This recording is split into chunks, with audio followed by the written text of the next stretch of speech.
Les serpents d'Australie sont aussi divers et spectaculaires que le continent qu'ils peuplent. Certains sont inoffensifs pour l'homme, mais d'autres ont un côté bien sombre. Le taipan, dont la morsure peut tuer 100 hommes. La vipère de la mort, qui frappe plus vite que l'éclair. Et le serpent améthyste, équipé pour repérer sa proie où qu'elle se trouve.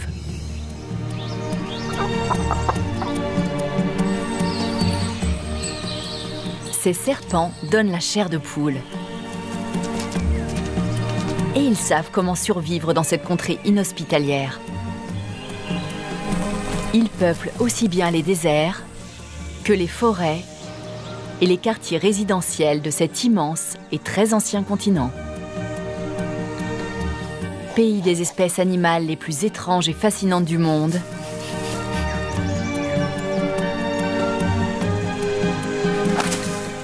voici la vie secrète des serpents d'Australie.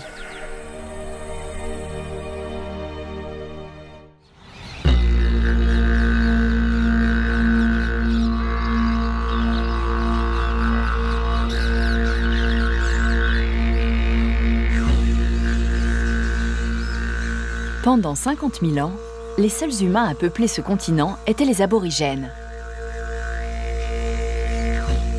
Ils cohabitaient avec les animaux les plus dangereux. Parmi leurs légendes, on trouve celle d'un serpent arc-en-ciel.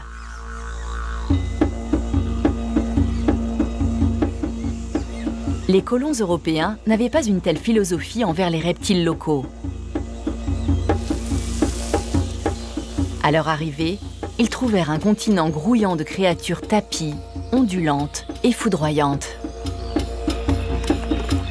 Dans l'eau, sur terre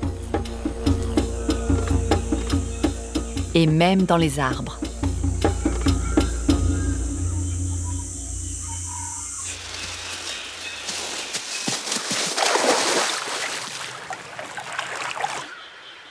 On compte plus de 800 espèces de reptiles en Australie.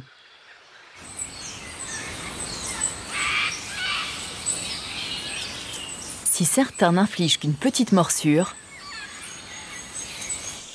d'autres sont cauchemardesques.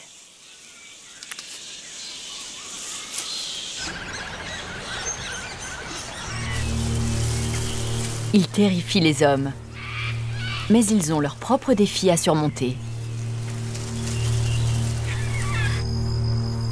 L'immensité de l'Australie offre des zones désertiques, tropicales et tempérées.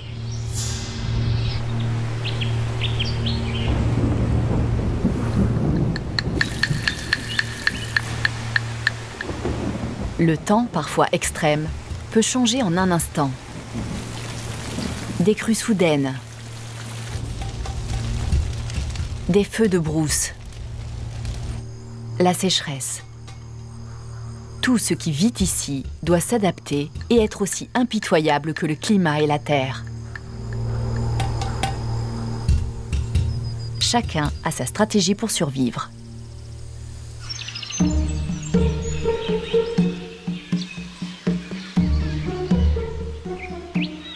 Le python améthyste vit à l'extrémité nord-est du pays.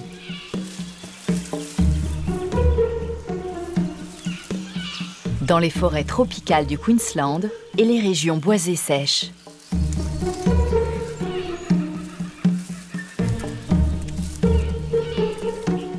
Sur ces terres sauvages, il se nourrit de talégales de Latam et même de petits kangourous. Mais ce serpent intelligent s'est découvert un nouveau territoire plein de promesses et de proies. Les quartiers résidentiels.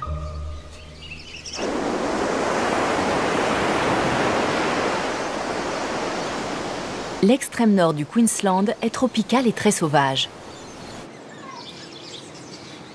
Les hommes ont tendance à se regrouper, surtout le long des côtes.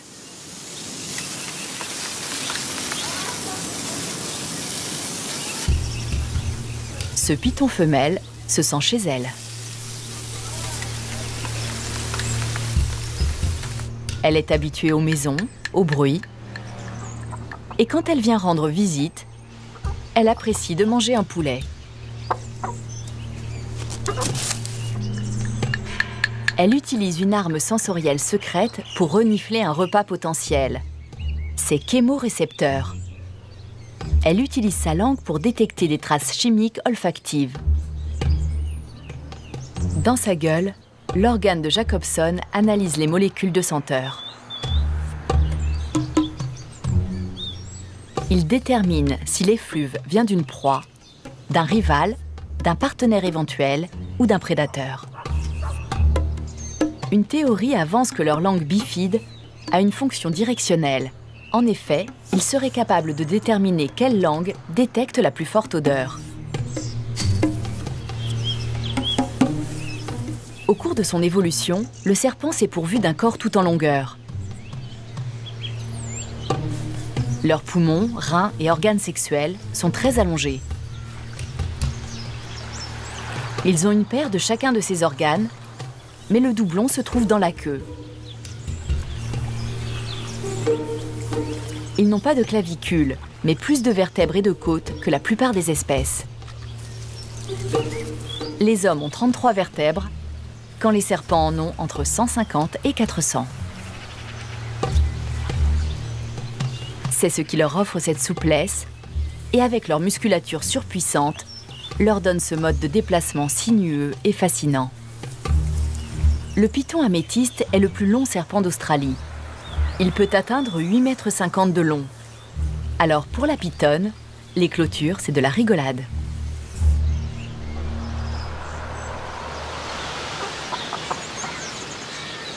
Son odorat la conduit tout droit au poulailler. Son attente commence.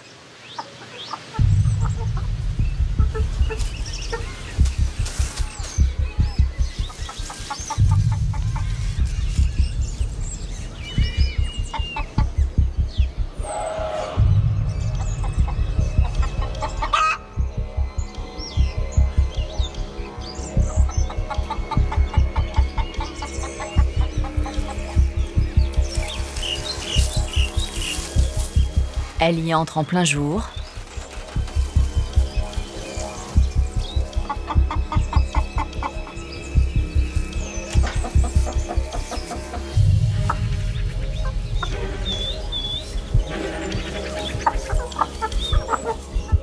Puis elle s'installe et attend la nuit. Elle retarde son attaque. La vue des serpents n'est pas aussi bonne que la nôtre. Elle ne peut pas se permettre de rater son coup. Si elle le manque, le poulet peut s'échapper, mais surtout la blesser. Maintenant, l'odeur du poulet est partout. Son organe de Jacobson est moins utile. Alors que le jour décline, le serpent bascule sur un autre mode de détection de proie. Les infrarouges. Comme beaucoup de pythons, elle a un détecteur de chaleur. Ces cavités dans la mâchoire sont appelées fossettes sensorielles, des thermorécepteurs qui lui permettent de voir la chaleur.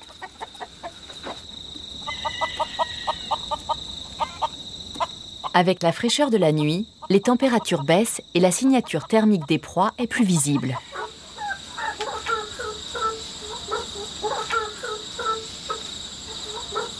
Verrouillé sur une source de chaleur, le serpent prend son temps pour frapper. Elle peut rester embusquée plusieurs jours en attendant que la proie s'approche.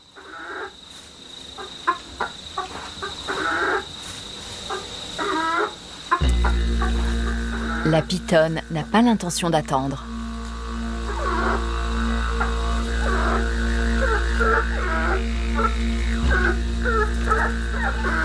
Elle choisit sa victime.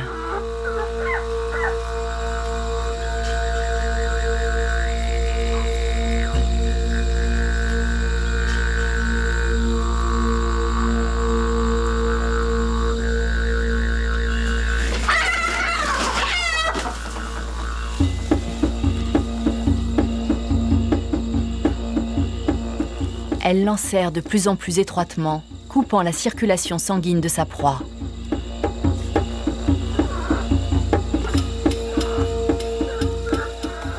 Des vaisseaux comprimés empêchent le sang de parvenir au cœur et la victime meurt vite. Maintenant, elle utilise une autre stratégie héritée de l'évolution.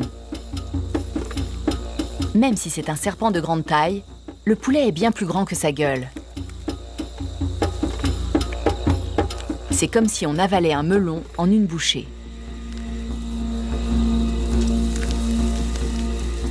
Les serpents ne peuvent pas débiter leur proie en petits morceaux. Ils doivent l'avaler tout rond. Donc leur crâne s'est profondément adapté. Comme chez l'homme, la boîte crânienne est très solide, mais les autres os sont reliés par des jointures flexibles. Il peut donc largement se distordre. La mâchoire inférieure est en deux parties, reliées à l'avant par des muscles et des ligaments. Chaque partie se déplace facilement et indépendamment de l'autre.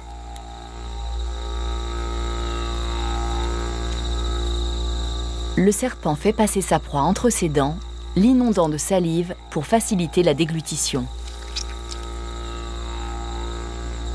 Puis, les muscles puissants se contractent par vagues pour faire descendre la proie. Ensuite, elle s'enroulera sur elle-même pour faciliter la digestion, ce qui peut prendre plusieurs jours.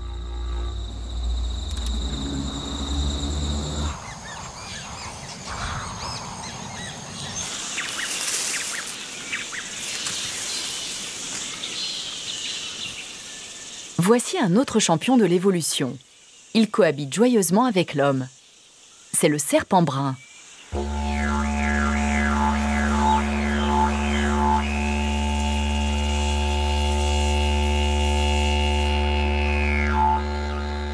Comme les grenouilles et les oiseaux, il apprécie particulièrement les rats et les souris qui vivent près des humains. On le trouve tout le long de la côte est, du nord du Queensland jusqu'au sud de l'Australie. Les zones les plus peuplées par les hommes.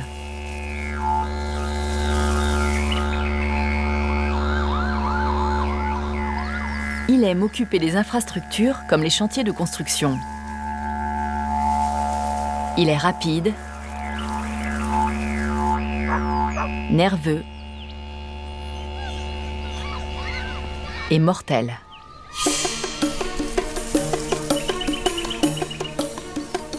Il est responsable de près de la moitié des morsures létales annuelles. C'est le serpent le plus susceptible de mordre et de tuer un homme dans tout le pays. Le serpent brun est très venimeux. Le venin est de la salive modifiée qui contient des protéines et des peptides. Dans ce mélange, un cocktail mortel de toxines. En Australie, environ 500 personnes sont hospitalisées annuellement pour morsure. Le venin du serpent brun est un neurotoxique qui provoque faiblesse musculaire et paralysie. Il existe un antidote, mais il doit être administré dans les 30 minutes suivant la morsure, au risque que la victime meure d'un arrêt cardiaque. S'il ne provoque pas d'infarctus, le venin conduira, en se propageant, à l'arrêt respiratoire. C'est l'un des venins de serpent les plus violents d'Australie.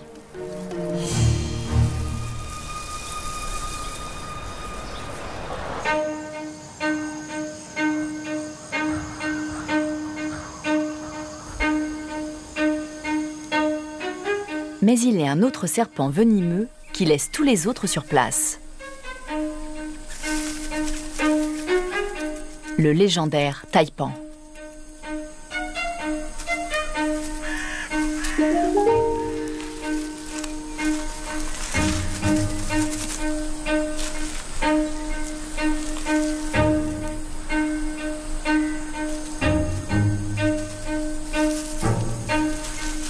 Des deux espèces de taipan, le terrestre est le champion incontesté de la venimosité.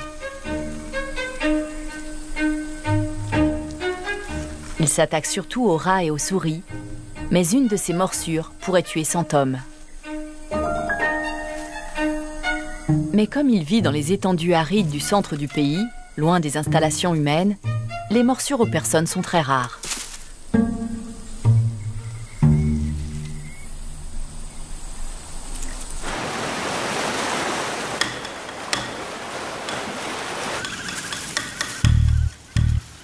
Son cousin, le taipan côtier, est encore plus agressif que le timide taipan du désert et vit aussi plus près des hommes, le long des côtes nord et est.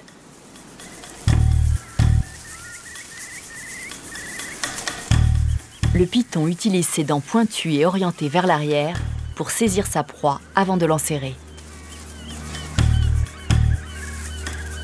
Mais le serpent venimeux a une astuce pour injecter son poison à la vitesse de l'éclair. Ses crocs. Ses dents courbées et creuses sont connectées au sac à venin. De grands muscles envoient le poison des glandes vers les crocs.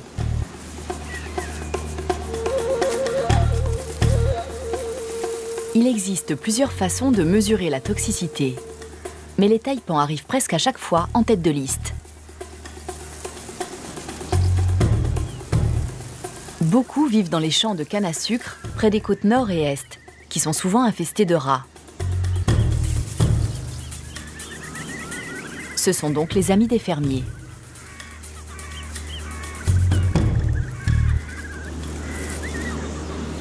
Rien ne vaut le taipan pour contrôler la population des rongeurs.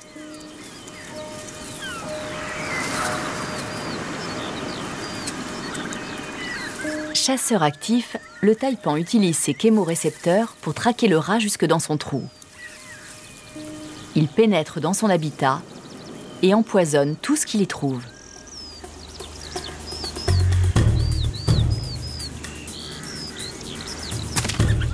Ses crocs de 12 mm injectent un cocktail létal dans sa victime. Comme le python brun, le venin du taipan est un neurotoxique qui provoque paralysie et arrêt respiratoire. Il contient aussi un enzyme qui optimise son assimilation et un agent qui perturbe la coagulation du sang, provoquant de redoutables hémorragies internes. L'urine de la victime peut virer au rouge-brun une fois que le venin a dissous ses muscles qui passent ensuite dans les reins. C'est une mixture assassine. Avant la découverte d'un antidote dans les années 50, chaque morsure ou presque était fatale à l'homme. Mais les chercheurs ont découvert que ce venin peut aussi sauver des vies humaines. Le venin est une substance aussi active que complexe, gorgée de peptides et d'enzymes qui sont une manne pour les chercheurs. À partir de ce venin, ils cherchent à fabriquer des médicaments contre le diabète, l'hypertension, les maladies auto-immunes et même le cancer.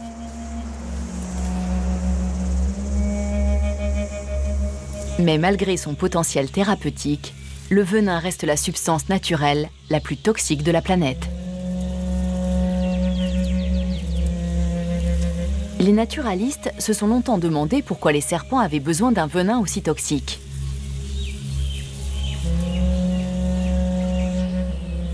La morsure d'une vipère de la mort ou d'un taipan pourrait tuer 10 000 fois la proie.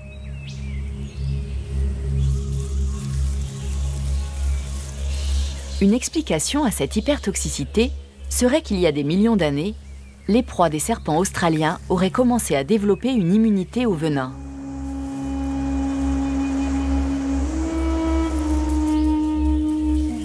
Comme ils ont évolué ensemble, prédateurs et proies se sont peut-être lancés dans une course aux armements biologiques. Le venin du serpent devait être de plus en plus puissant pour vaincre l'immunité croissante de ses victimes. Avec comme résultat aujourd'hui un venin hyper toxique.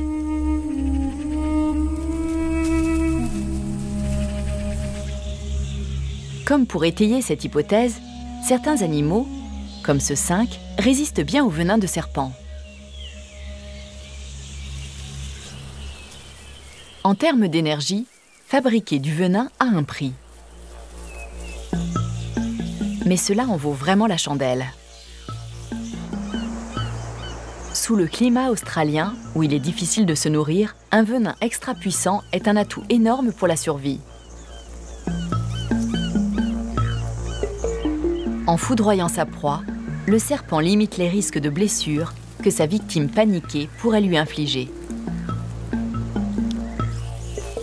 Les serpents, surtout les plus jeunes, peuvent aussi venir à bout d'une proie plus grande qu'eux grâce à ce venin. De plus gros repas permettent de se passer de manger pendant un bon moment, surtout dans les zones pauvres en nourriture.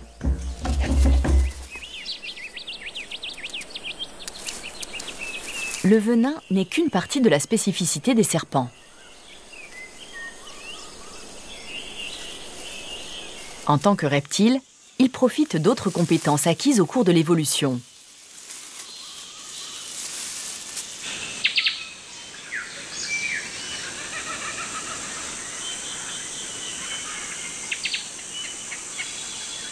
Ce Chrysopelea ornata prend le soleil. Les reptiles sont ectothermes, ce qui signifie qu'ils utilisent des moyens extérieurs pour réguler leur température.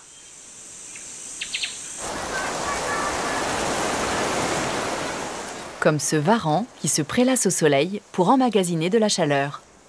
Quand ils sont réchauffés, leur système interne s'active.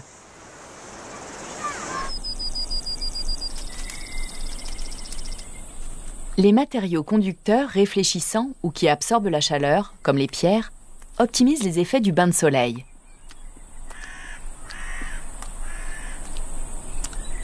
À chaque activité, son niveau d'énergie.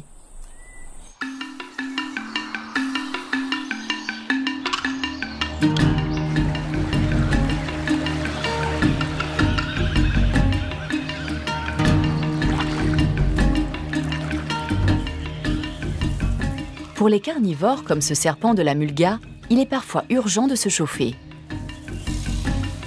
Il cherche son déjeuner. Sa stratégie pour survivre, c'est de manger de tout. Grenouilles, lézards, œufs, petits mammifères, oiseaux. Ils sont tous au menu.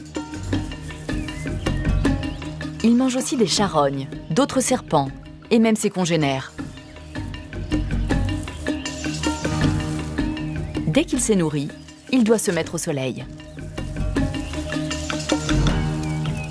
Sa température corporelle doit être assez élevée pour digérer.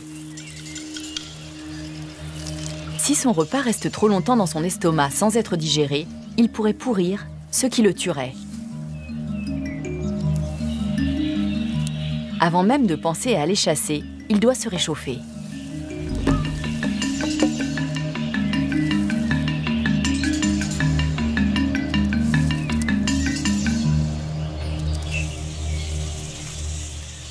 Certains serpents ont trouvé un moyen plus efficace de se chauffer.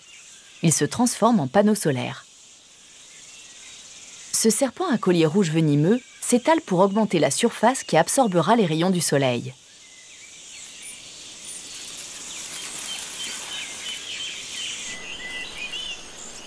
Le python non venimeux à tête noire adopte une autre technique car il est la cible de prédateurs.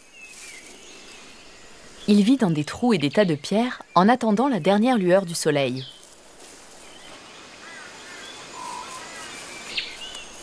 Puis, il pointe le sommet de sa tête hors de son abri, réduisant le risque d'être attaqué. Ses écailles noires absorbent les derniers rayons du soleil et rechargent le serpent. Il est prêt pour sa chasse nocturne.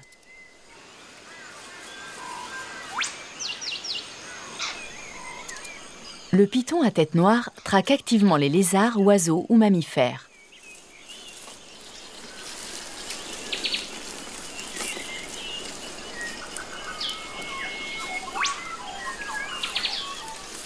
Comme le mulga, il peut manger d'autres serpents.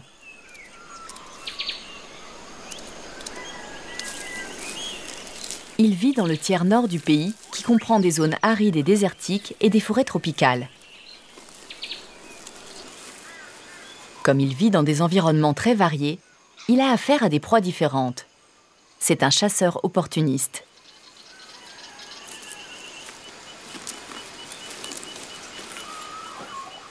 Même s'il consomme beaucoup d'énergie à se déplacer, ce système de chasse active est payant.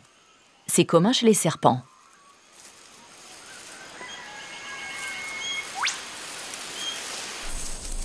Beaucoup de serpents venimeux passent du temps à traquer leur dîner plutôt qu'à l'attendre à l'affût. Ils utilisent leur langue pour humer les effluves, ils ne restent pas au ras du sol.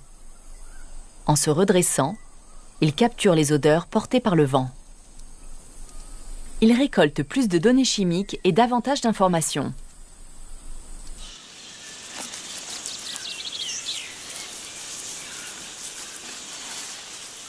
Tout se combine pour faire de ces serpents traqueurs d'excellents chasseurs.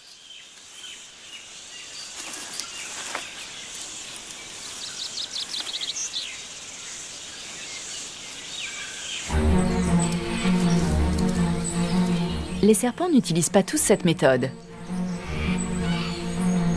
Celui-ci est un spécialiste de l'embuscade. Le python vert non venimeux est arboricole. Il vit dans la forêt tropicale à l'extrême nord du Queensland. Une zone tropicale où les proies abondent.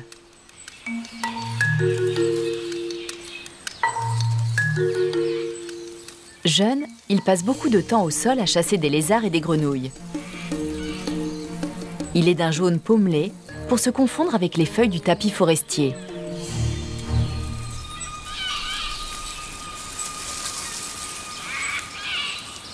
Une fois adulte, il devient vert vif, un camouflage parfait dans la canopée tropicale.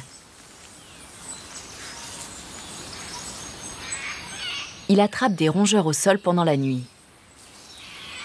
Le jour, il remonte dans les arbres pour chasser les habitants de la canopée. Une fois en bonne position, le python vert s'immobilise et attend que sa proie arrive à portée de frappe. Beaucoup de ses victimes perçoivent les mouvements.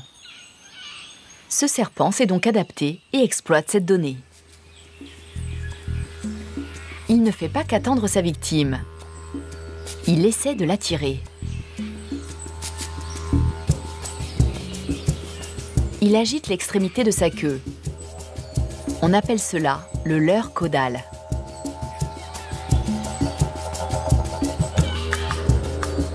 Ce faisant, il essaie de convaincre un reptile ou un oiseau que le bout de sa queue est un encas savoureux, un petit lézard par exemple. C'est une embuscade classique, un peu tordue.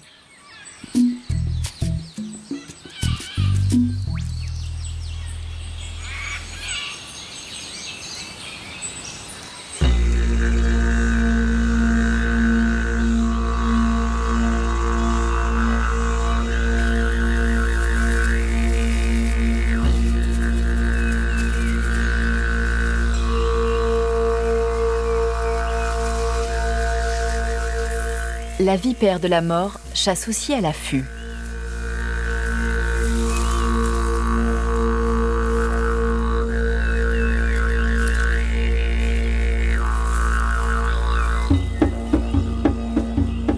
Cette souris a des sens bien développés. Mais la couleur de la vipère de la mort fait qu'une fois enfouie dans le tas de feuilles, elle est presque invisible. Elle attend, immobile comme la mort.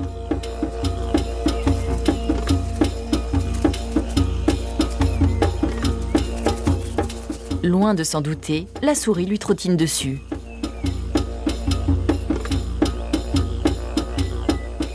La vipère de la mort n'a pas de capteur thermique comme les autres pythons. Elle détecte les vibrations du rongeur.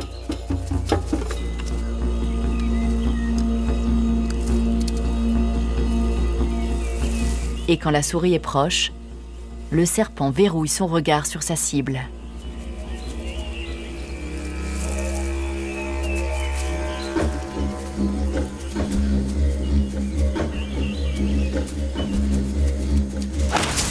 La vipère de la mort a la frappe la plus rapide de tous les reptiles. Elle peut attaquer, injecter son venin et revenir dans sa position initiale en un quart de seconde. La proie est souvent avalée tête en premier. Si le serpent est à court de venin, sa victime sera peut-être encore en vie une fois déglutie. Manger d'abord la tête limite les risques pour le serpent de se faire mordre. Les serpents sont tous vulnérables quand ils mangent. Leur arsenal est inopérant. Ils doivent donc avaler leur repas le plus vite possible. Commencer par la tête, c'est le plus rapide.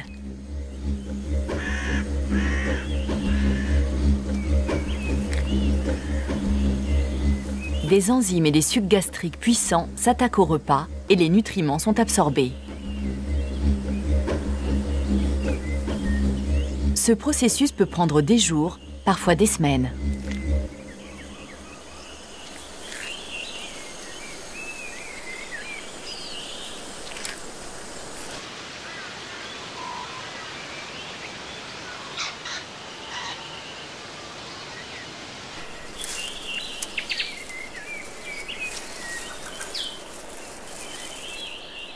Certaines parties sont laissées de côté.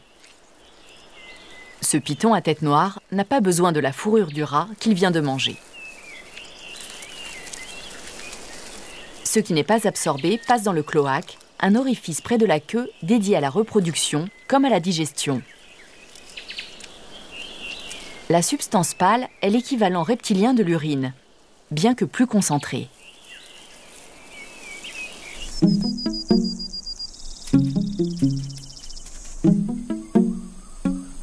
Pour beaucoup de serpents, les lézards constituent la base de leur régime.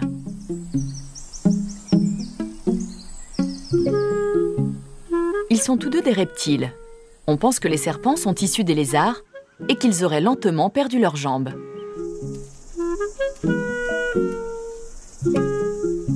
En Australie, les lézards sont plus nombreux que les serpents. Il y a plus de 500 espèces de sauriens contre 300 de serpents.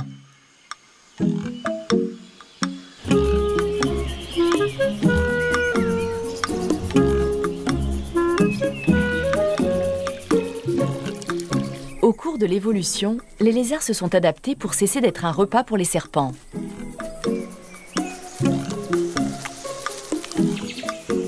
Une des tactiques, c'est d'être très gros.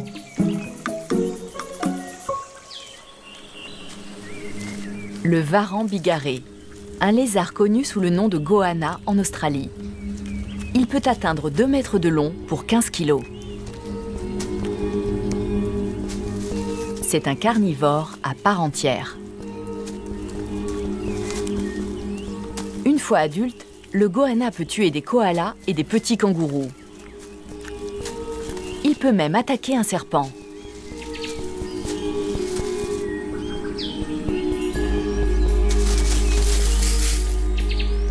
Comme eux, il peut se déboîter la mâchoire pour saisir une grande proie. Comme eux, sa langue est très fourchue. Il s'en sert pour envoyer des messages chimiques vers l'organe de Jacobson situé dans sa gueule. Ses dents sont pointues et orientées vers l'arrière, comme chez le python, empêchant les proies de s'échapper.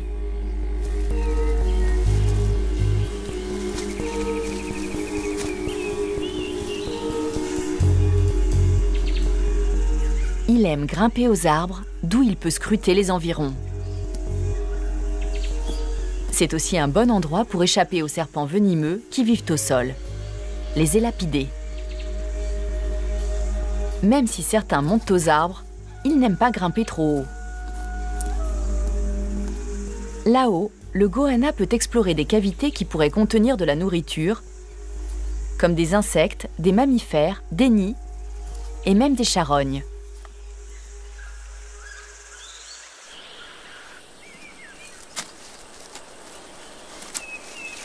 La plupart des lézards australiens n'ont pas la taille imposante du varan.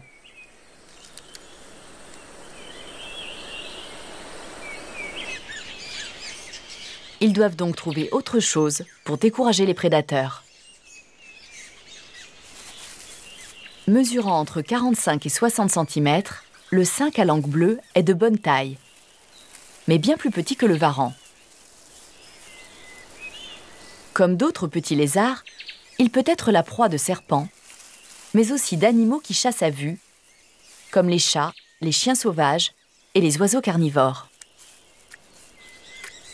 Il se déplace très lentement et donc il compte sur la ruse pour échapper aux prédateurs. Il ouvre grand la gueule et montre sa langue d'un bleu vif. Pour décourager une attaque, il essaie de se faire plus gros et plus agressif qu'il n'est.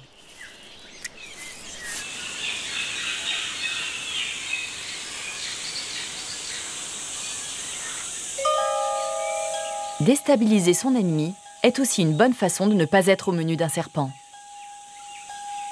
Tout comme la langue bleue du 5, la collerette de ce dragon d'Australie est faite pour impressionner l'adversaire.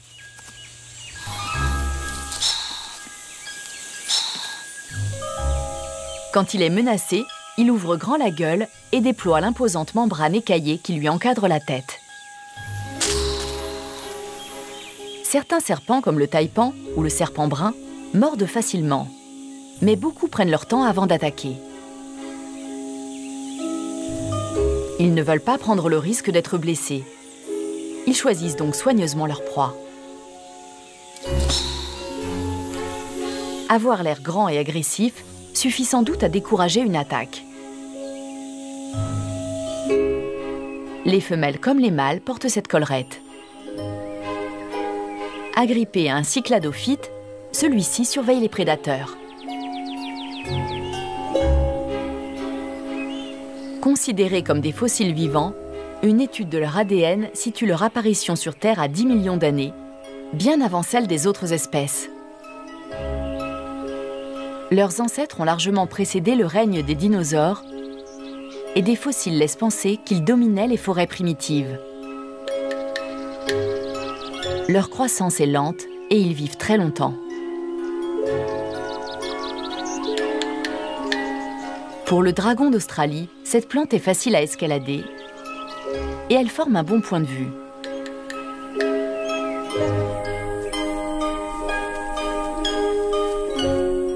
Certains, comme ce 5 rugueux, tentent d'embrouiller l'ennemi.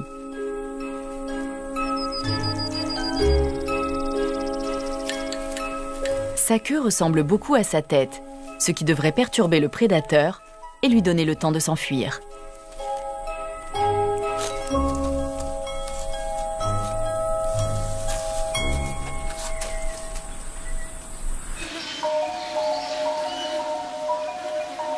Un déguisement habile peut aussi aider à ne pas devenir un repas. Il y a un lézard sur cet arbre. Voici un Uroplatus fantasticus. Sa robe simule un patchwork d'écorce et de lichen. Ce motif déroutant a inspiré les tenues camouflage de l'armée. Sa couleur de base est spécifique à la zone où il vit. Si un gecko habite un petit bosquet d'arbres plus clair, sa robe le sera aussi.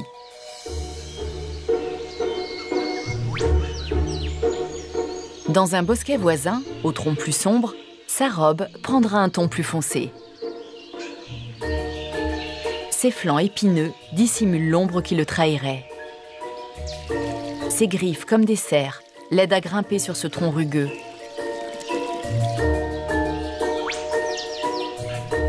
Immobile, le gecko attend que les araignées ou des insectes comme les criquets ou les phalènes soient à sa portée.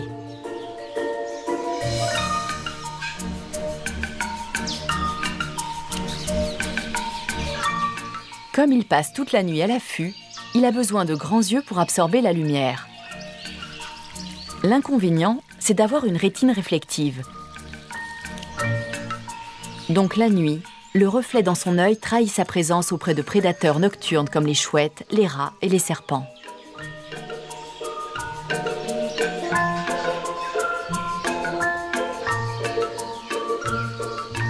Mais même quand il est tout près de la mort en habit d'écaille, il lui reste un atout dans sa manche. Si la situation semble désespérée, le gecko attire l'attention sur sa queue. Si le serpent se laisse piéger et attaque la queue, le gecko peut la détacher de son corps et la lâcher. Le serpent a la bouche pleine, pendant que le saurien s'enfuit. Sa queue repoussera en 6 à 8 semaines.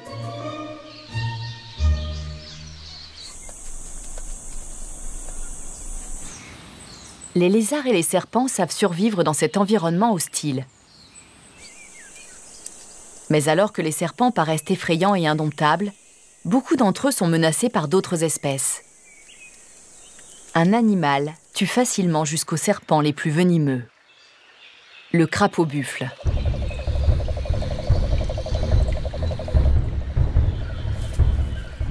Originaire d'Amérique du Sud, il a été importé en Australie dans les années 30 pour tuer les insectes nuisibles des champs de canne à sucre. Non seulement il a été sans effet sur les petites bêtes, mais le pire restait à venir.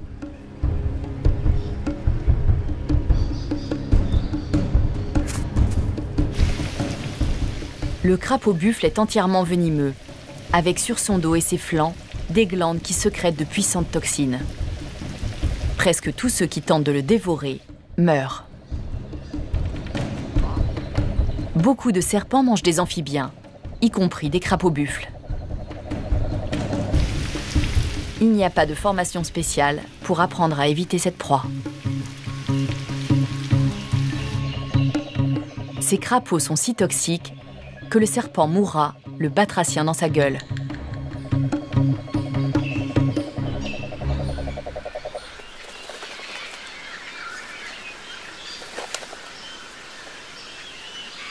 De nombreuses espèces endémiques se régalent de serpents. Surtout si c'est un jeune vulnérable. Le jabiru, ou cigogne à cou noir, fait la taille gigantesque d'1,50 m. Il est parfaitement capable d'attraper un serpent, comme beaucoup de grands oiseaux de proie du pays.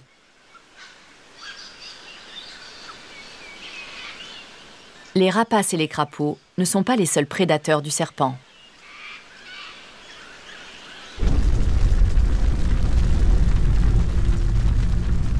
Les feux de brousse sont la terreur de l'île continent. Certaines histoires parlent de feux qui avanceraient plus vite qu'un cheval au galop.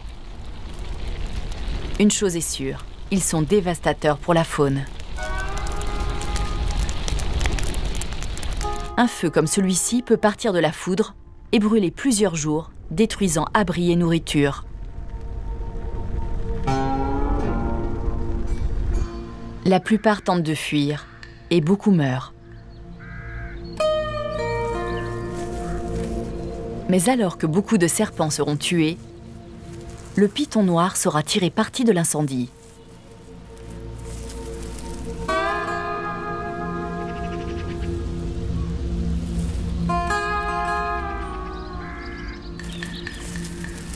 C'est un grimpeur de bon niveau, mais il se met à l'abri des flammes sous terre ou dans les failles d'un rocher. Cet animal tout-terrain a plusieurs options pour survivre à un feu de brousse.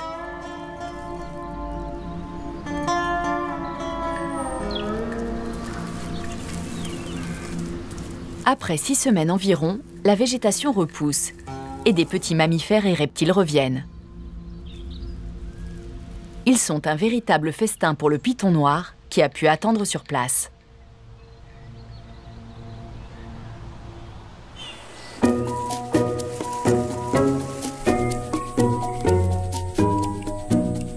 Les serpents d'Australie ont tous leur place dans l'écosystème.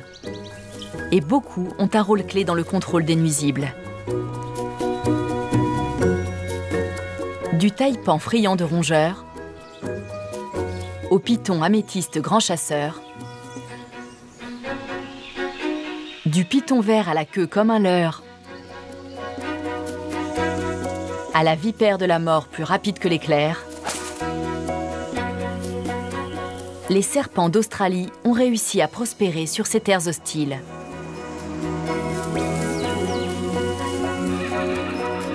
magnifiques, étranges et souvent mortels, les serpents d'Australie occupent toujours une place prépondérante dans notre imaginaire comme dans nos cauchemars.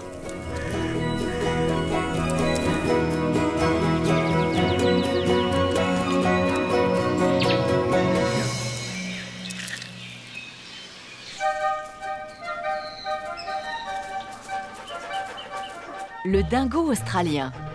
Avec ses yeux brillants et sa queue touffue, il ressemble à un bon gros chien. Mais ce n'est pas un animal domestique. Ce chien sauvage est un redoutable prédateur. Un tueur à qui ses instincts carnassiers ont valu une bien mauvaise réputation. Mais ce discret chasseur est aussi un parent dévoué, menant une vie sociale régie par des règles strictes.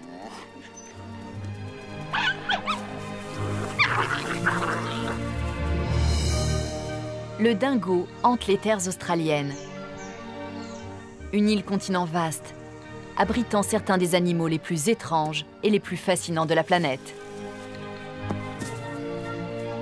Voici la vie secrète du dingo.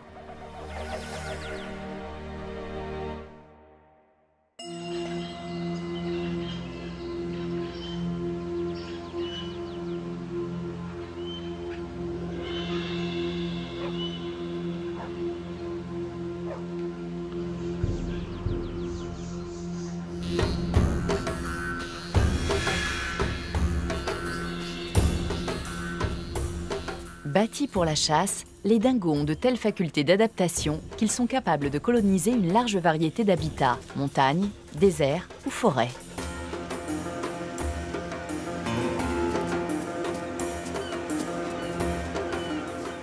Des plages de sable de l'île Fraser dans le nord du Queensland, aux plaines herbeuses près de Melbourne en Australie méridionale, en passant par les bois de Nouvelle-Galles du Sud, voici l'histoire de 3 familles de dingos installées dans des habitats très différents.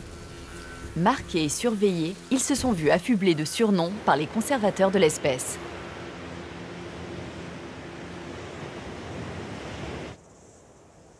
Le dingo constitue une sous-espèce canine, Canis lupus dingo. Il est génétiquement plus proche du loup des Indes que du chien domestique. Son crâne est plus large et plus plat, son museau plus allongé et plus pointu, ses canines plus longues. Et surtout, il est autrement plus agressif. Le Canis dingo serait arrivé en Australie en compagnie des hommes ayant débarqué ici à bord de leur pirogue il y a 3500 à 5000 ans, peut-être même plus tôt. Ces nouveaux venus auraient alors partagé la terre des aborigènes bien avant la venue des colons européens.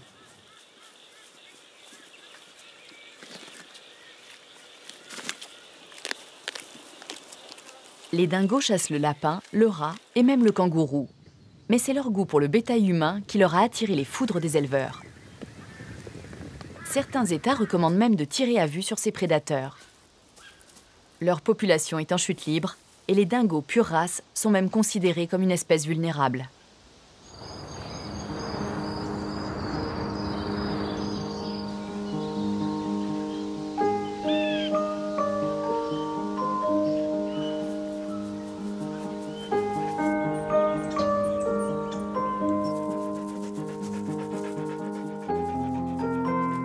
Dans l'État majoritairement tempéré du Victoria, dans le sud-ouest de l'Australie, Saxon et Pétale se préparent pour un grand événement, la naissance de leur petit. En matière d'accouplement, les dingos ne se comportent pas comme les chiens domestiques.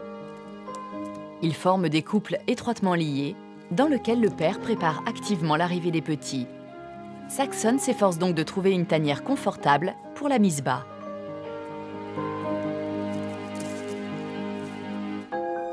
Il a jeté son dévolu sur un tronc d'arbre creux.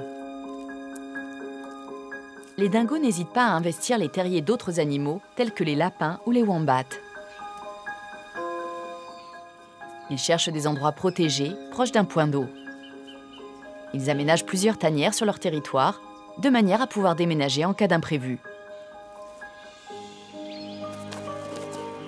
Le tronc a l'air de satisfaire Saxon. Il était temps, car Pétale est grosse de 2 mois et la mise bas est imminente.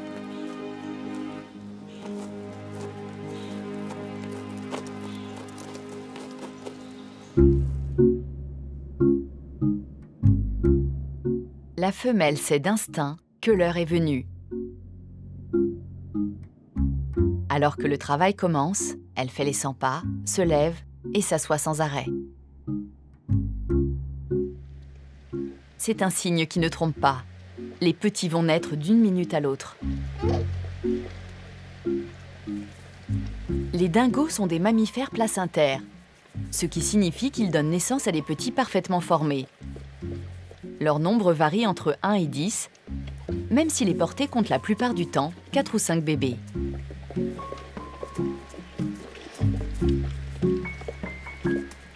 Le premier chiot naît sans problème.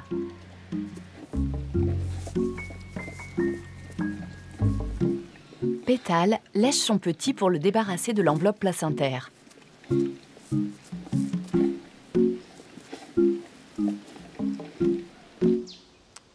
Pendant ce temps, Saxon monte la garde, non loin de là.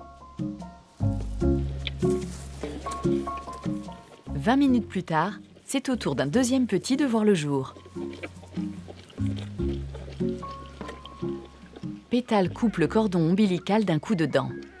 À la différence des chiens domestiques, susceptibles d'avoir 2 portées par an, les dingos ne se reproduisent qu'une fois dans l'année et toujours à la même époque. En mars, les petits ont été conçus, après l'équinoxe d'automne australien. De cette manière, au printemps, après les rigueurs de l'hiver, ils disposeront d'une grande abondance de proies quand ils seront prêts à chasser. Pour l'heure, les chiots sont minuscules. Ils pèsent seulement quelques dizaines de grammes. Aveugles et sans défense, ils n'ouvriront les yeux que dans 2 semaines. Avec une seule portée par an, Pétale doit s'assurer que tous ses bébés survivent. Saxon devra attendre qu'elle finisse de mettre bas pour faire connaissance avec ses petits.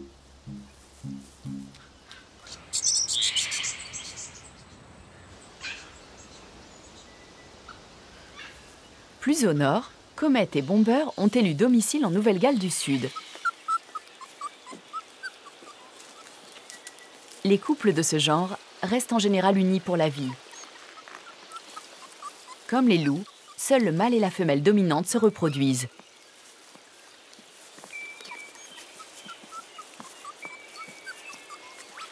Et comme les loups, les dingos peuvent vivre en meute comptant jusqu'à 10 membres et regroupant plusieurs adultes des 2 sexes, aussi bien les membres de la famille éloignée que les petits des portées précédentes.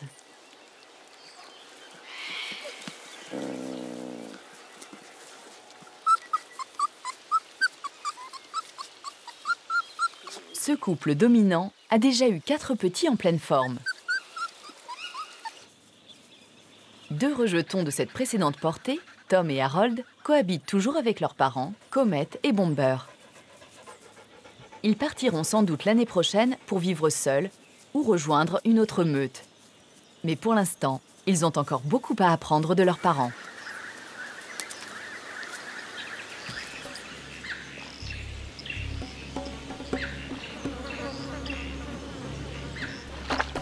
Bomber, à la fois père de famille et mâle dominant, a du pain sur la planche. Il doit faire régner l'ordre dans les rangs de la meute, subvenir aux besoins de sa progéniture et protéger sa famille de la menace d'autres bandes qui voudraient s'emparer de son territoire.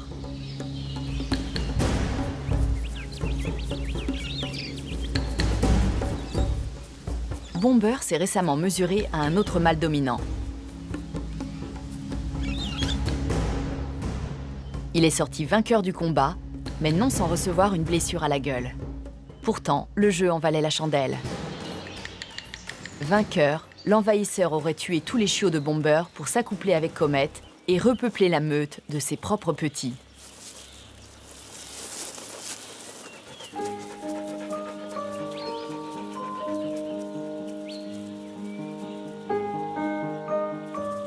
Les chiots ont donc de la chance que leur père n'ait pas perdu ce combat. Ils peuvent jouer sous le soleil, insouciants tout en tétant leur mère. Malgré une portée de taille moyenne, Comet serait incapable d'élever sa progéniture sans l'aide de Bomber.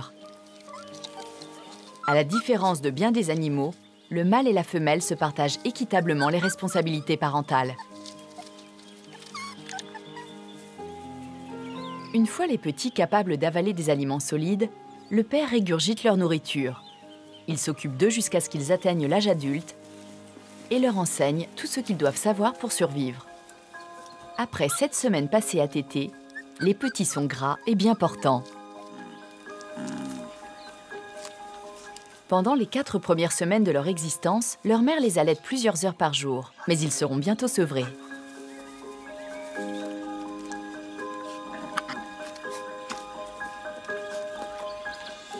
Ils continueront à se nourrir du lait maternel pendant encore environ 5 semaines, mais ils ingurgitent déjà de la nourriture solide.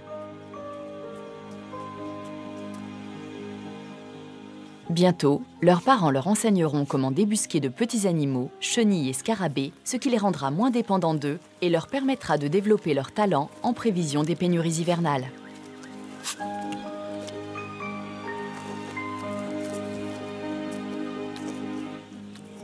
Ils passent désormais une bonne partie de leur temps à explorer leur environnement, pointant de plus en plus souvent le bout de leur museau à l'extérieur du tronc d'arbre qui leur sert de tanière.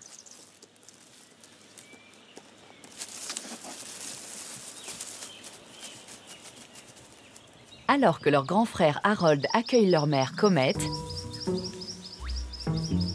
les petits viennent aussi lui dire bonjour. Ce qui a l'air de mettre Harold un peu mal à l'aise.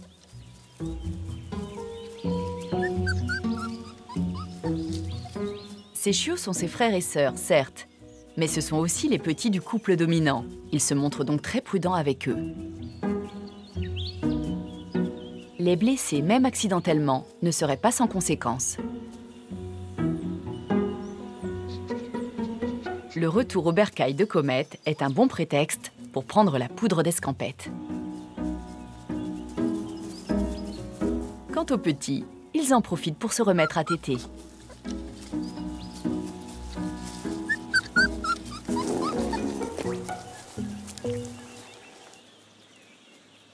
À 12 mois, Tom et Harold doivent trouver seuls leur nourriture. Ils partent régulièrement chasser en duo.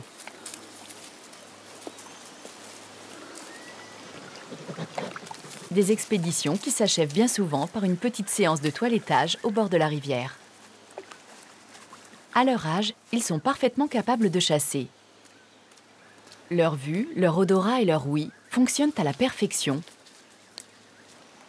et sont plus efficaces que les sens de la plupart de leurs proies potentielles. Ils peuvent s'attaquer sans problème à de petites proies, telles que lapins et rongeurs. Mais sans expérience, ils n'ont ni la confiance ni les compétences nécessaires pour se mesurer à des animaux plus imposants, comme les wallabies et les kangourous. Pour l'heure, ils perfectionnent une ruse dingo très utile, se rendre invisibles. Tom et Harold arborent la traditionnelle fourrure rousse des dingos, même s'il existe des spécimens noirs, blancs ou même noirs et feu.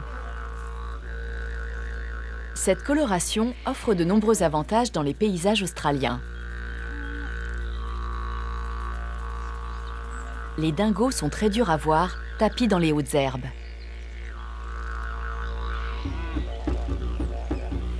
Maîtriser l'art du camouflage dans les broussailles est un atout sans pareil pour chasser. Les dingos préfèrent poursuivre leurs victimes plutôt que chasser à l'affût. Mais en se dissimulant pour observer les mouvements de leur proie, ils peuvent soigneusement sélectionner leurs cibles. Mais quand il s'agit de passer à l'attaque, Tom et Harold ont encore des progrès à faire. Alors, quoi de mieux que d'aller prendre des leçons aux côtés du chasseur expérimenté qu'est leur père, Bomber. Quand l'équipe de chasse se retrouve, le langage corporel des uns et des autres laisse planer peu de doute sur l'équilibre des pouvoirs. Bomber avance tête haute et sa queue dressée forme un cercle quasi parfait. À l'inverse, Tom et Harold restent la queue et la tête basse, en signe d'allégeance au chef de meute. La place de chacun bien établie dans l'ordre hiérarchique, ils peuvent donc se mettre en route.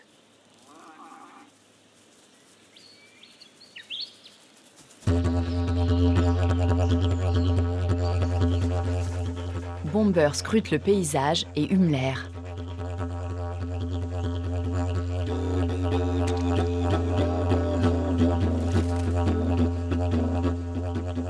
Comme celui des chiens, son odorat est 100 fois plus développé que celui d'un humain. Chaque oreille peut se déplacer de manière autonome afin de repérer l'exacte position d'une proie. Sa vision à 180 degrés lui permet de détecter des mouvements à 1 km de distance. Et pour s'attaquer à des grosses proies, les dingos peuvent travailler en équipe. Ils décryptent parfaitement le langage corporel de leurs congénères. Dès qu'Harold et Tom comprennent que Bomber est prêt, ils se mettent en branle à travers champs. Aujourd'hui, ils partent à la chasse aux oiseaux, un des repas favoris des dingos, en particulier quand les volatiles sont gros et lents comme ces oies. Mais ils se contenteront de ce qu'ils trouveront. Ces foulques, par exemple.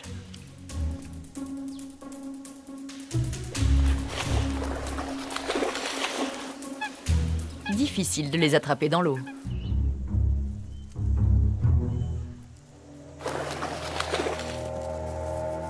Mais les prés, en revanche, regorgent de gibier.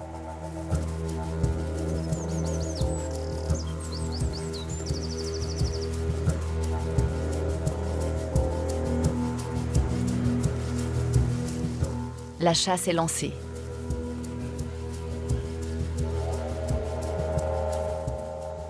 Comme les loups, les dingos essaient d'abord de se saisir de leur proie par surprise, mais comptent ensuite sur leur endurance pour les épuiser avant que la meute ne leur règle leur compte.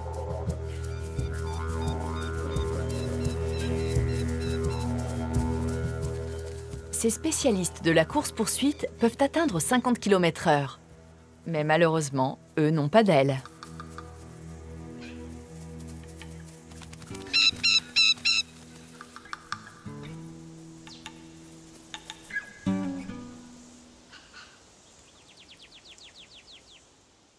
La chasse est une activité épuisante.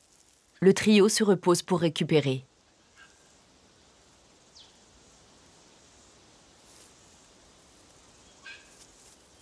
Les dingos sont opportunistes. Quand la chasse n'est pas bonne, ils se rabattent sur ce qu'ils trouvent. Charognes, insectes, lézards et même des fruits.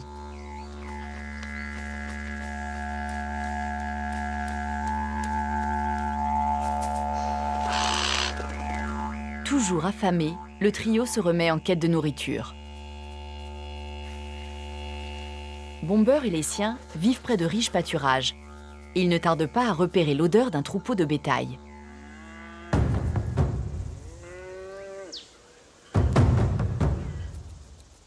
Plus grands prédateurs d'Australie, les meutes de dingos constituent un danger pour les moutons et les veaux, ce qui leur a attiré la haine des éleveurs. Pourtant, les dingos jouent un rôle clé dans la régulation des populations de kangourous et de lapins, augmentant ainsi les quantités de fourrage pour le bétail.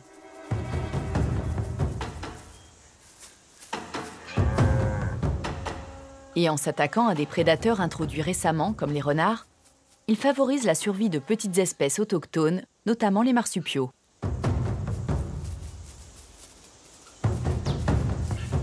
Les dingos chassent en meute. Et ils doivent collaborer pour tuer de grosses proies.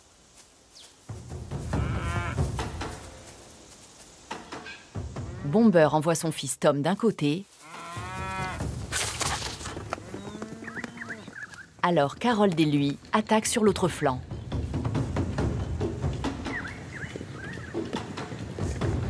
Une classique manœuvre en tenaille.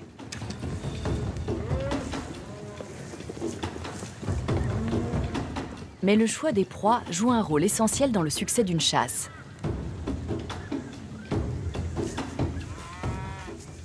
Ces vaches sont bien plus massives que nos dingos. Un bon coup de corne ou de sabot les mettrait définitivement hors de combat.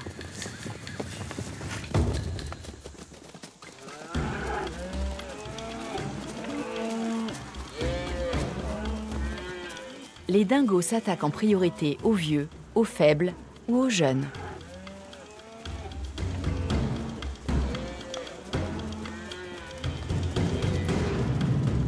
Ils ont repéré un veau au milieu du troupeau. Comme chez bien des prédateurs, c'est le mouvement des proies qui déclenche la chasse. Plus les vaches bougent, plus les dingos s'agitent.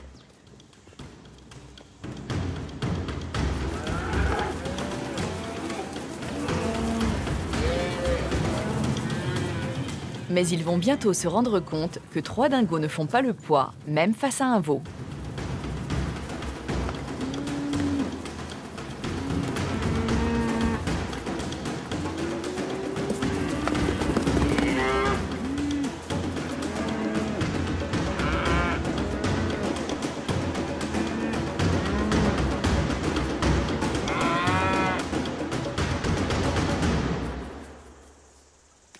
Ils n'ont d'autre choix que de reconnaître leur défaite.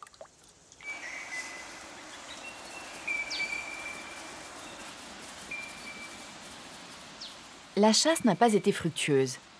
Quelque chose irrite Bomber. Apparemment, Harold a pris un peu trop de liberté. Quand les traditionnelles démonstrations de domination ne suffisent pas à le remettre à sa place, Bomber décide de régler la question à coups de croc.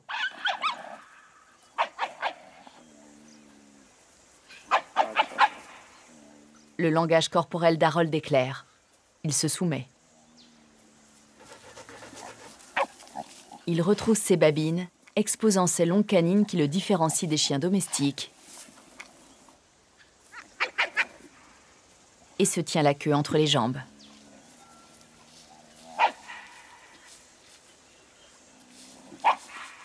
Mais il se montre toujours un peu trop familier. Et Bomber achève de mettre les points sur les i en continuant à le harceler jusqu'à ce qu'Harold se soumette et reconnaisse son autorité.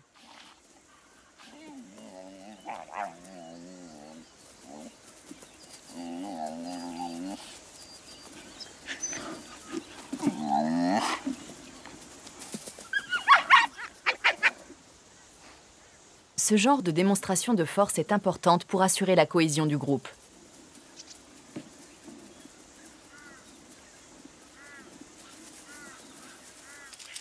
Bomber est enfin satisfait, mais préfère s'en aller de son côté.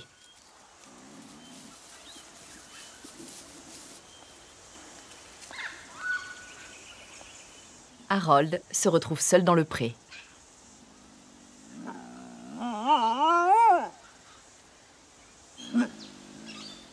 À la différence des chiens domestiques, les dingos aboient rarement. À la place, ils hurlent ou gémissent. Ces cris lugubres, semblables à ceux des loups, ne sont pas encore parfaitement décryptés par les scientifiques. Mais il semblerait que leur signification varie en fonction de la situation. Ils peuvent servir à localiser d'autres membres de la meute, voire même à avertir les meutes voisines à l'approche d'un point d'eau, de manière à limiter les conflits potentiels.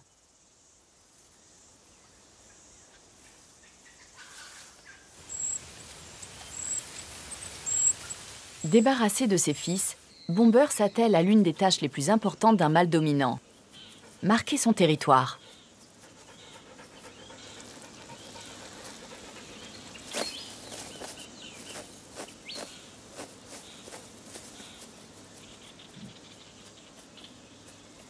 Il laisse derrière lui des traces olfactives remplies d'informations.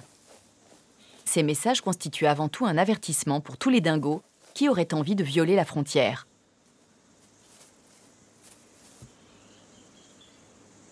Ceci est mon territoire et je le surveille étroitement. Accès interdit.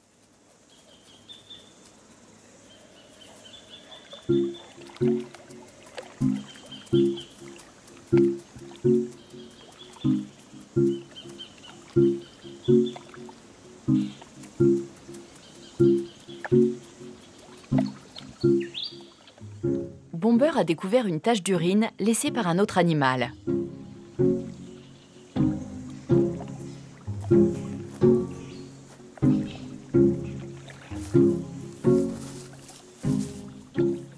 se roule dedans, soit pour masquer sa propre odeur avant de se mettre en chasse, soit pour signaler son passage à cet endroit au reste de la meute.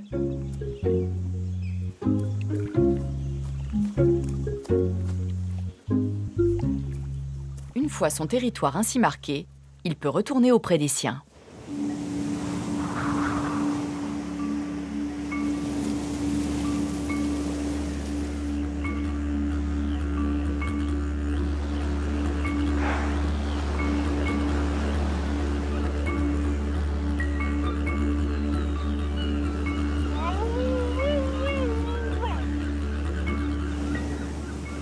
Sur l'île Fraser, Ivy et Luke sont en quête de nourriture. Située au large de la côte est de l'Australie, c'est la plus grande île de sable de la planète. Plus de 1600 km² d'habitat inviolé.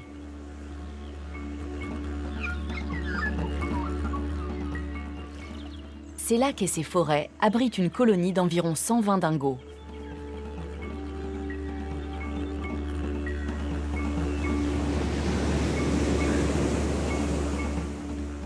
L'une des pires menaces pesant sur l'intégrité de l'espèce est l'hybridation due aux accouplements avec des chiens domestiques. Du fait de leur isolement du reste du continent, les dingos de l'île de Fraser seraient donc génétiquement particulièrement purs.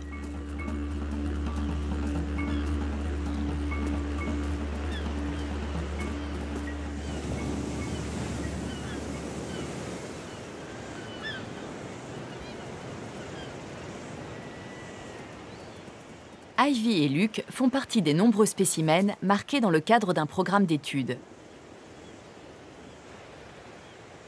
Ils vivent près de la plage. L'endroit est apprécié des pêcheurs qui, après avoir ramené leur prise sur la plage, enterrent les abats dans le sable. Ivy et Luke passent l'essentiel de leur temps à farfouiller pour déterrer ces entrailles de poisson.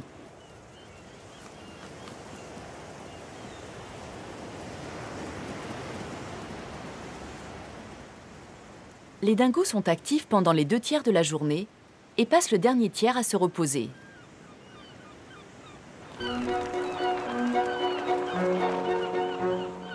Alors que Luke fait un somme, Ivy reprend ses recherches.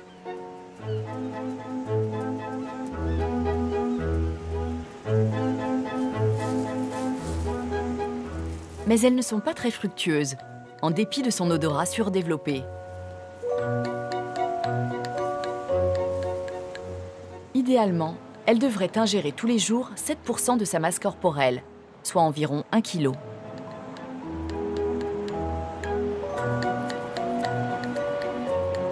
Elle a déniché quelques morceaux, mais rien de bien substantiel.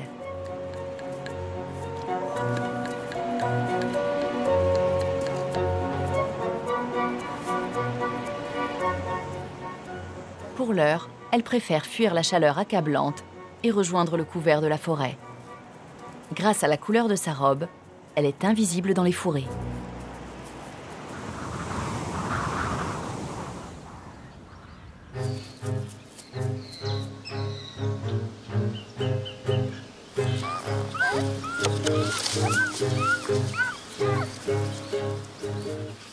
Dans l'État du Victoria, Saxon et Pétale se préparent à emmener leur petite famille en balade au petit matin.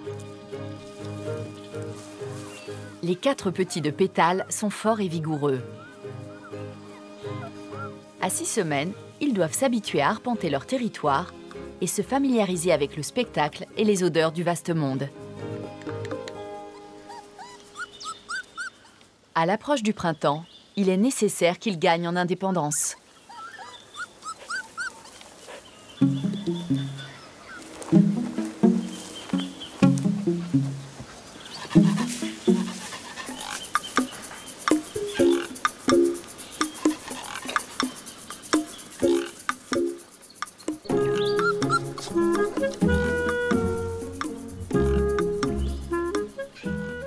Prédateurs occupant le sommet de la chaîne alimentaire, les adultes n'ont pas grand-chose à craindre des autres animaux.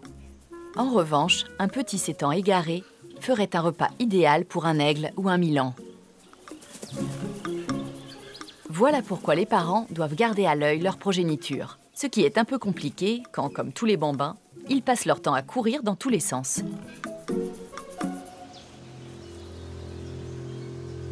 Mais une petite femelle est séparée des autres.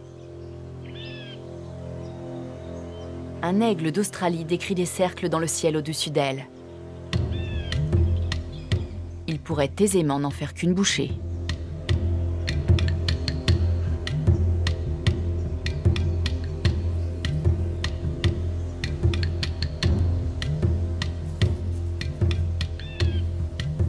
Saxon doit retrouver sa fille, et vite. Il laisse sa progéniture sous la garde de Pétale et se met à la recherche de la petite égarée.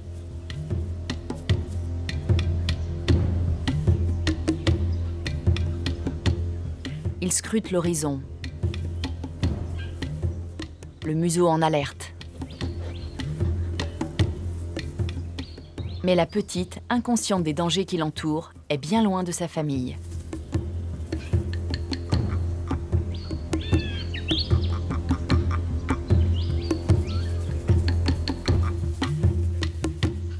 Saxon repère sa trace.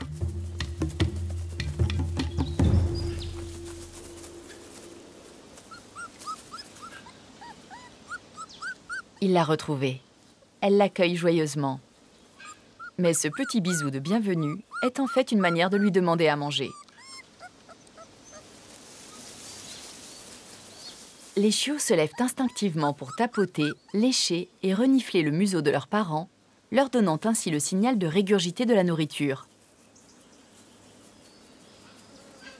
Mais Saxon se fait un peu prier.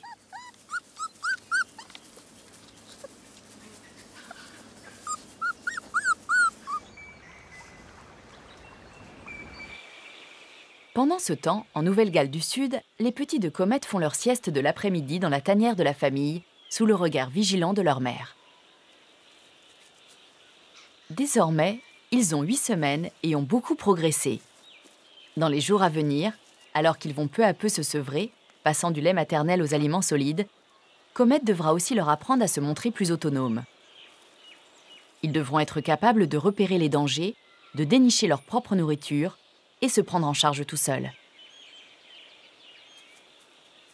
Alors que l'été approche, les dingos vont quitter le confort de leur tronc creux et Comet doit s'assurer que ses petits puissent survivre sans elle. Elle les abandonne pendant de brèves périodes pour les préparer à la vie adulte.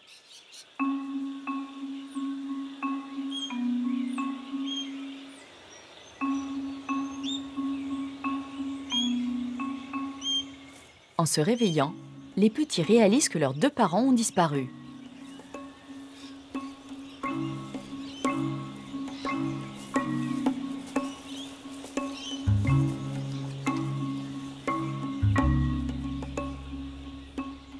Le plus audacieux, Mojo, part à la recherche de sa mère.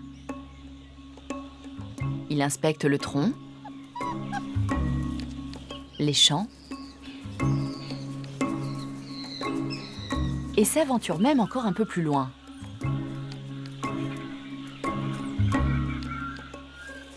Il trotte jusqu'aux berges du fleuve. Cette flaque de boue lui offre une brève distraction.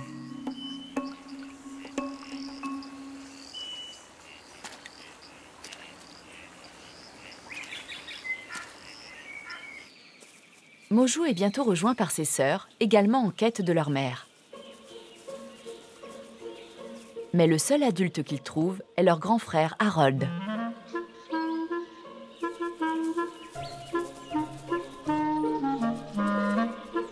Celui-ci est toujours aussi mal à l'aise en compagnie de ses cadets.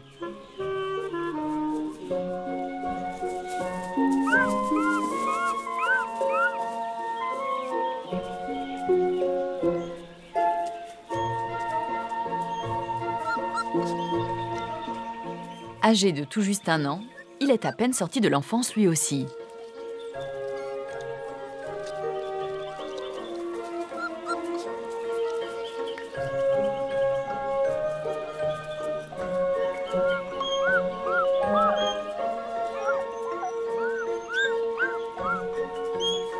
Et comme tous les grands frères, il n'a pas envie d'avoir des petits dans les pattes.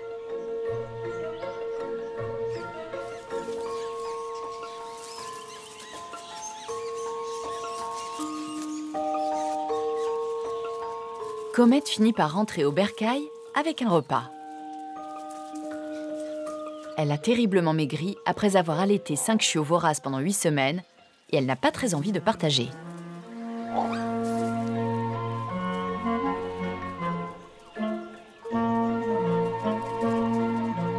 D'ailleurs, cette maigre pitance ne lui suffit pas.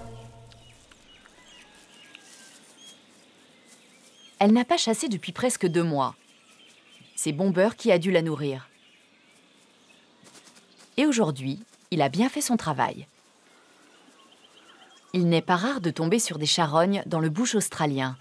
Et Bomber vient de dégoter un véritable trésor. Une carcasse de wallaby.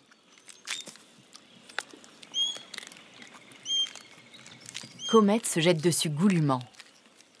Bomber s'allonge tranquillement à ses côtés, laissant sa compagne se régaler.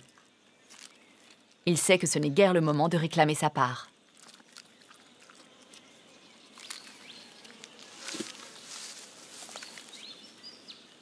Les wallabies sont des proies de choix pour les dingos, et Comet, affamée, n'a pas l'intention de partager ce délicieux repas.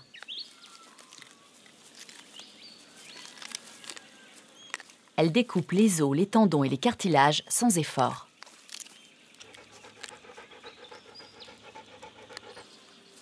Sa dentition est similaire à celle des chiens, avec des canines plus longues.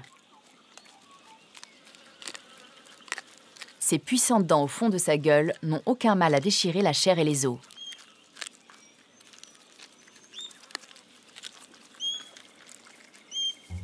Des petits essaient de s'approcher prudemment de la viande.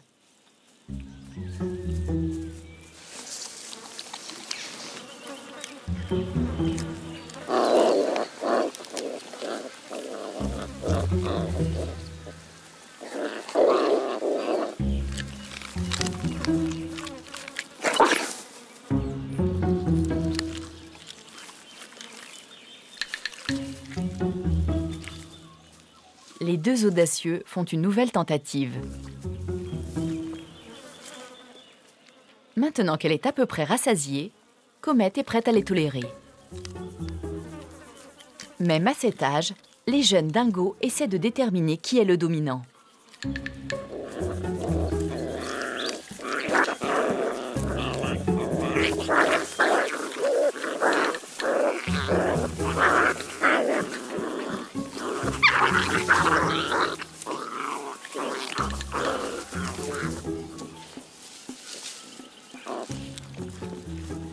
Visiblement, le petit Mojo n'est pas au sommet de la hiérarchie.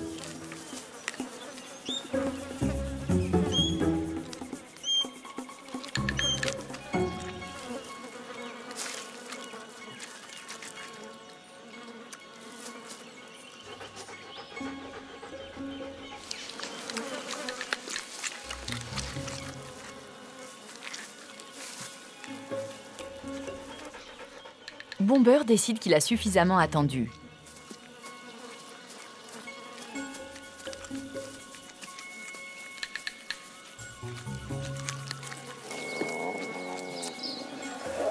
Mais Comet ne veut rien entendre.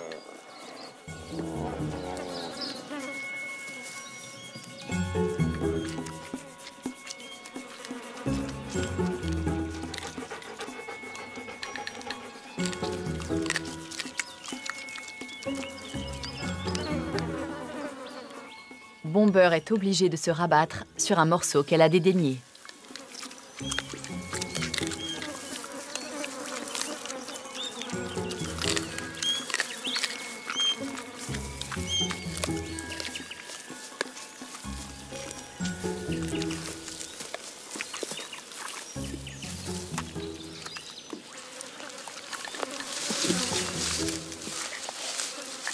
Comet et ses petits n'ont fait qu'une bouchée du wallaby.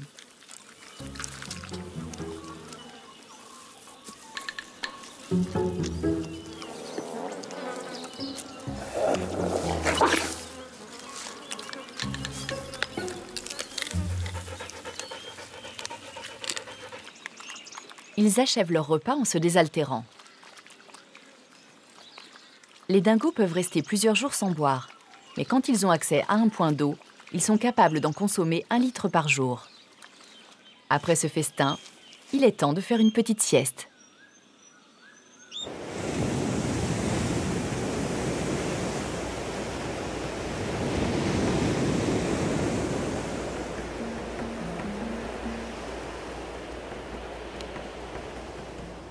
Sur l'île Fraser, Ivy et Luke sont affamés.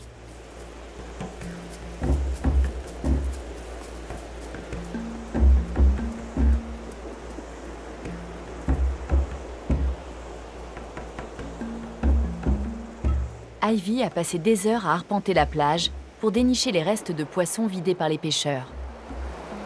Mais sans grand succès. C'est au tour de Luke de tenter sa chance. Il essaie d'abord de dénicher des crabes qui aiment s'enterrer dans des trous. Mais il n'en trouve aucun.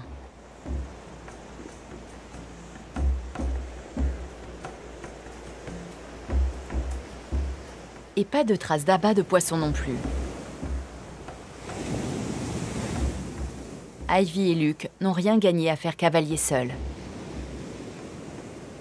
Malgré un odorat très développé, des yeux acérés et une ouïe dont la portée est 4 fois plus grande que la nôtre, toutes les chasses ne sont pas fructueuses.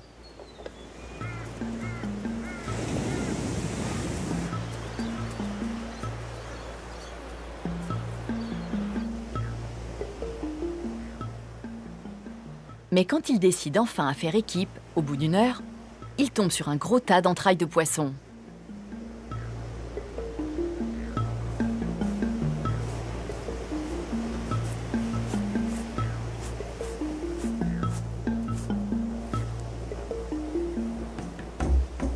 Il se jette sur ce repas providentiel.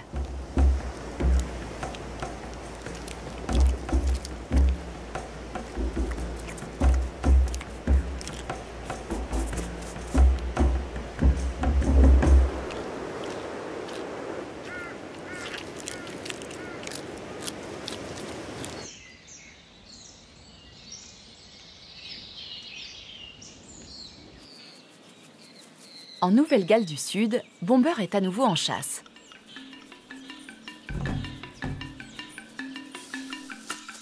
Comme Comet n'a pas laissé grand-chose de la carcasse de Wallaby, il est toujours affamé. Il peut partir très loin pour trouver une proie. Les dingos parcourent régulièrement 40 km par jour. Il inspecte la forêt jusqu'au moment où son odorat affûté détecte une odeur à 1 km de là.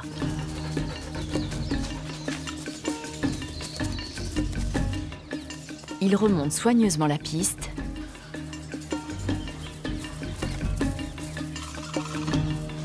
jusqu'à identifier la source de l'odeur d'une carcasse à l'intérieur d'un tronc.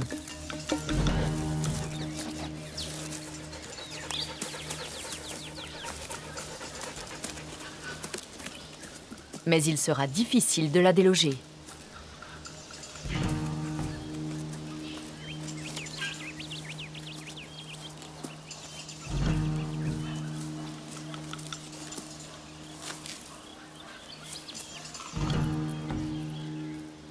Bomber entreprend de démolir le tronc. Il creuse, griffe, et mord même le bois pour atteindre sa proie.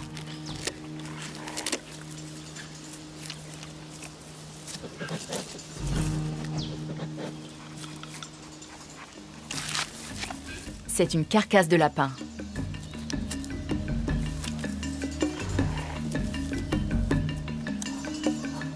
Il parvient enfin à se mettre quelque chose sous la dent.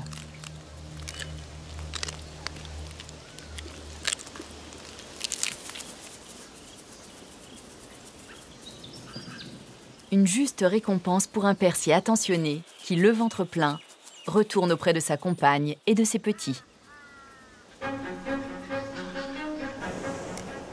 Qu'ils essaient de dénicher de la nourriture comme Ivy et Luke, qu'ils élèvent la prochaine génération de dingos comme Saxon et Pétale, ou qu'ils élèvent leurs petits comme Comet et Bomber, les dingos d'Australie sont de fascinants canidés. Leur structure sociale sophistiquée, leurs extraordinaires capacités de communication et leur remarquable dévouement en font bien plus que d'impitoyables prédateurs. Des créatures menant une existence aussi riche que complexe.